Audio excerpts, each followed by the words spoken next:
बिस्मिल्लाहिर्रहमानिर्रहीम, अस्सलाम वालेकुम। मैं हूं मोहम्मद उसामा गाजी और आप देख रहे हैं अब पता चला।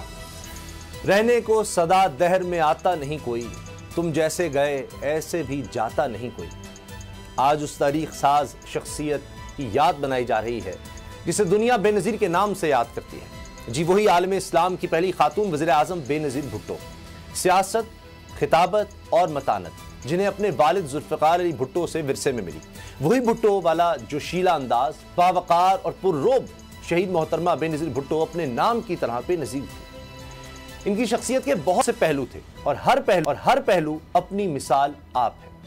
आलम इस्लाम और पाकिस्तान की पहली खातून वज़ीर आज़म, दुख्तर मशरिक़ के तौर पर तारुफ, एक मुदब्बिर रहनुमा, अज़्म व इस्तिक़लाल की मिसाल या फिर हिम्मत व जुर्रत का पैकर। मोहतरमा ने हर शक्ल में अपनी सलाहियतों का लोहा मनवाया। पाकिस्तान में जब जब जमहूरियत और इसके लिए जिद्दोजहद का जिक्र होगा, इनका नाम सर फहरिस्त लिखा जाएगा। जमहूरी जिद्दोजहद की लड़ाई में बेनज़ीर भुट्टो को तवील जलावतनी भी काटना पड़ी, लेकिन यह जुदाई भी आवाम के दिल से इनकी मोहब्बत ना निकाल सकी। जब 2007 में वो वतन वापस आई तो इनके इस्तिक़बाल ने जहां मुखालिफिन के मुंह बंद कर दिए, वहीं इस वालिहाना मोहब्बत ने इन्हें भी अश्कबार कर दिया।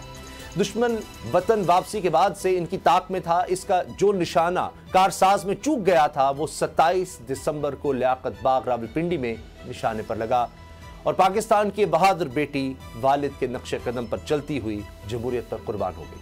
लेकिन जिद्दोजहद अब भी जारी है। क्या आज पार्टी अपनी शहीद कायद के नजरिए पर